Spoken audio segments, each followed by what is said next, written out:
Greetings to everyone. I'm the host of this podcast. I'm Linda Ntlangulela, and right beside me are my brothers, which are Molethi Ngau. Good afternoon. My name is Myoli Simjobo. Splendid. And today we are going to be discussing one of Shakespeare's greatest plays, talking about magic, betrayal, and someone would say justice. The title of this play is called The Tempest. Without even diving straight into the play, let's first look at the title of the play. The word The Tempest. What does the word tempest mean? The word the tempest means a very violent and a disastrous storm consisting of heavy rain and winds.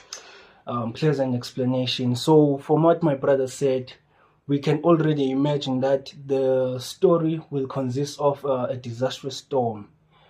Something that's very tragic is going to happen. So I'm going to let my brother here, Myolisi, give us a brief summary about what happens in the entire story. Over to you. Thank you, Mr. Ntlangulela. The Tempest is a strategic play which is written by William Shakespeare, as we all know. The Tempest consists of the protagonist, which is Prospero, who is the rightful king of the Milan, who got betrayed by his own brother, which is Antonio, Alonso, and other kings of the Naples. So Prospero wants to seek revenge from his enemies by using his magical power to destroy the shipwreck while they are coming back from Africa. Okay. So therefore, the play ends with a crucial atmosphere where resolution is created between the characters, whereby they make peace through forgiveness from Prospero to his enemies. Thank you, Mr. Brown. So thank you for that explanation. So moving on, for this podcast, we will be focusing on two major themes that we have identified.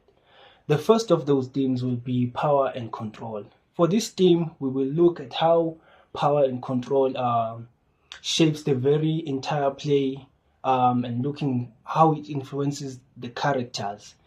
And from that theme of power and control, we look at how power and control influences the second theme, which is colonialism and imperialism.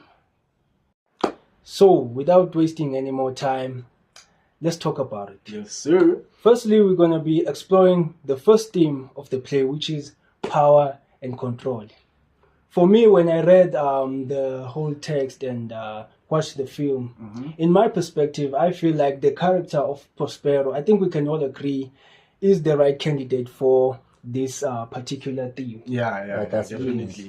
Like, let's look at how Prospero instills absolute dominance in the entire How to play. play, yeah. Yes. Yeah. So, in the sense that he controls the very island, controls characters such as Caliban, Ariel, and his own daughter Miranda. Yes. But from that point, I want to shift to that the theme of power and control can be used in a sense of relevance, reliance, something like that. Leverage. Leverage. Thank you for correcting me. In the sense that, look at how Prospero takes advantage of Ariel. In Act 1, Scene 2, he quotes that, you know the pain I found you in. It was my magic that freed you. It gives me, that perspective gives me the sense that you owe me. You must be obedient to me because I did you a favor. I freed you. Do whatever you must do whatever I want. It's like paying a debt. Yes, you're paying a debt. You were trapped in the Covent trees. Yes. Now that I freed you, you wanna be set free without paying the debt. Yeah, it gives me that whole sense. So, but don't get me wrong. I wanna share that. For me, in my perspective, I feel like the character of Prospero is similar to Donald Trump. But why Donald Trump? No, don't get me wrong. Like, when you look at Donald Trump, the way he's been making headlines in the news, like, look at how he can he has the power to just go into any country and influence his politics. It's like the famous troublemaker. Yeah, the famous troublemaker. Look at Prospero on how he can do whatever he wants in the island. And there are no repercussions for that. So, I don't know about you guys. What is the entire perspective that you have on this, the theme of power and control? The theme of power and control is also exposed in the relationship of Ariel and Prospero, whereby now Ariel serves as a weapon that helps Prospero to retain his power throughout the island by helping him use his supernatural forces, magic, for his own advantage. Using that example of yours in modern politics as Prospero as referring Prospero as Donald Trump. Yes.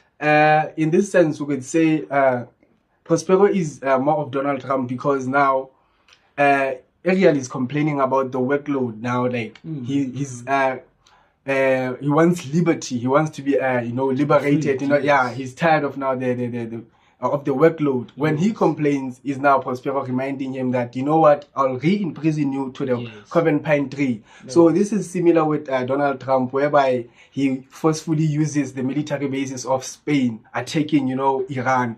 So when now the Spain government refuses to comply with the USA government orders, the president of USA is now imposing, tariffs on trade, making it hard for them to, trade. This also highlights how power is being manipulated by people in power manipulate these people with less power and less fortunate in doing whatever that they want. Yes. No, that was a very interesting point that you made. But moving on, I just want to hear from Mulise how he views the theme of power and control. I will be viewing that theme, but I will move from a different perspective from this situation. Whereby I'll be just talk about what you want, man. I will be using a character of Miranda from the play The Tempest, and we will use the wish of Miranda of power, and we will use her famous quote when we said, "I wish I had been any god of power, I would have sunk the sea within the air." And this scene indicates very well from us how Miranda wished to have a privilege, to have power, to control and save the lives of innocent people. And it's so unfortunate that power lies from the one people, Prospero, her father. And this scene is demonstrated very well from the South African politics. We are so glad that there are many characters from the play that they are showing this power, team, and control. And we will also focus from the situation of Antonio to Sebastian. And this scene shows very well how chasing power at the beginning made seem as an opportunity to rule and have control over others. And this is highlighted from the play when Antonio advises Sebastian to murder to gain the kingship crown. And the greediness of interest to have power and control others make people want to go beyond the means to have that position. That position. And this relatable to the South African situation. It's whereby we see the politicians during the election periods, as you know that towards the end of the year will be having the elections of local municipalities. So we will experience some cases whereby the politicians they are being killed, more especially the mayors and the local politicians.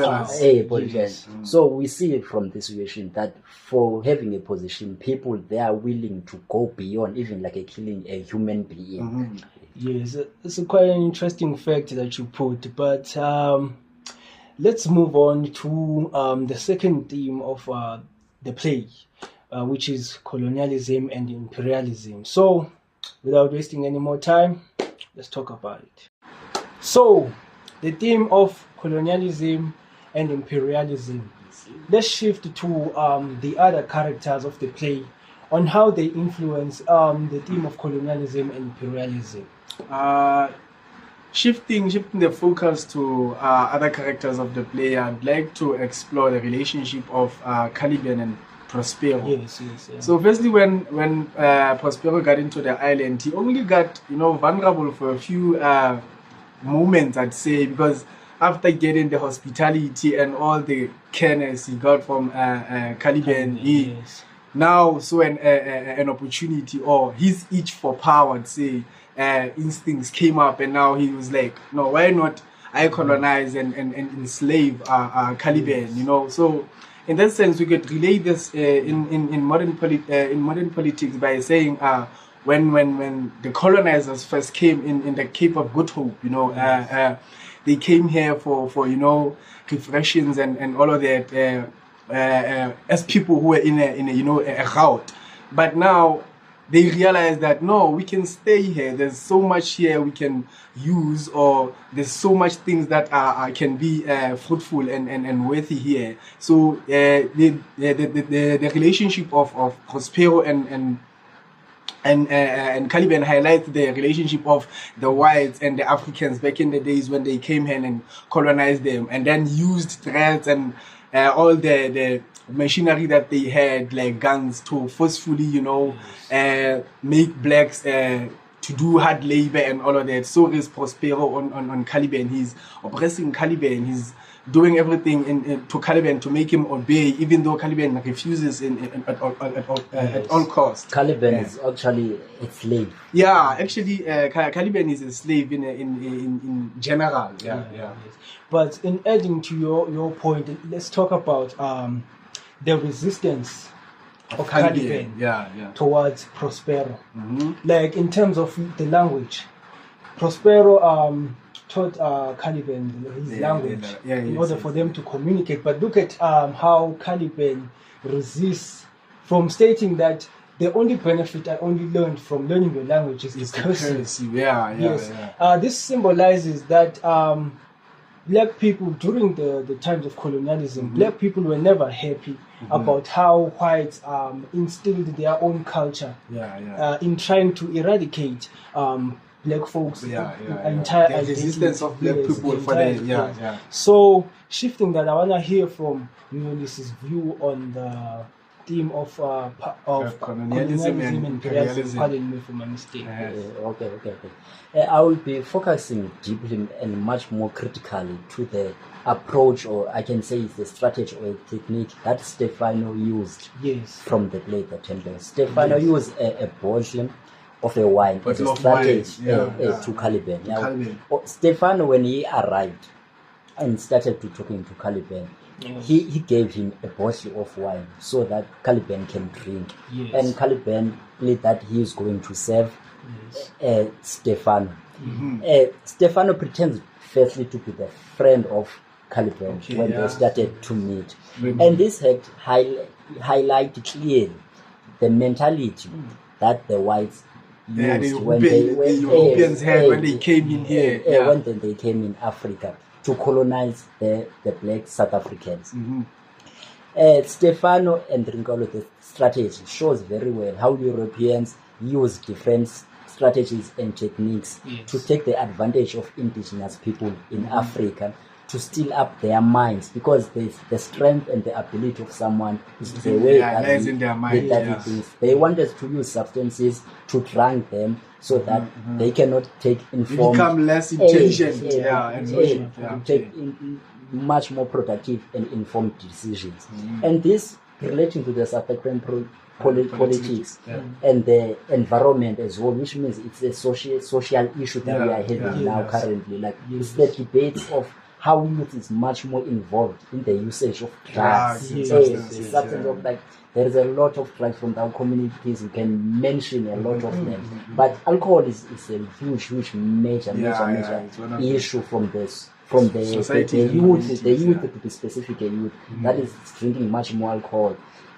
From the which is an effect of the bottle of wine, which is the strategy that the Europeans that firstly use, and that strategy that they use is still making a lot of South Africans suffer even still today. So I just want to add from what you've just said, in the sense of that when you look at Tranquillo and Stefano, when they first encountered Caliban, they referred to him as a monster. And Tranquillo said he was like a dead fish or an ancient fish. He was confused whether they are dead men or a fish. Symbolizing that they have never met a person like Caliban. It shifts back to the days of colonialism when white people or Europeans saw blacks. They were viewed as monkeys. They were viewed as monkeys. Black people were viewed as monkeys. So from that perspective, they, from your view, when they offered the bottle of wine, it was like, let's fool this person with this wine so that he can obey us and do whatever he wants. Yes.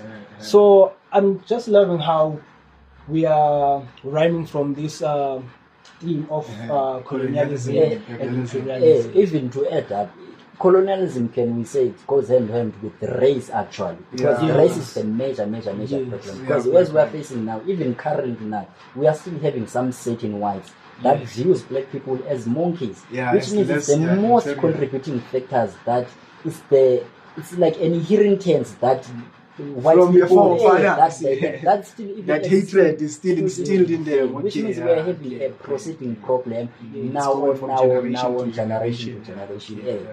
Yes, just it's absolutely splendid. Like our whole facts, when we gather them together, everything has been splendid.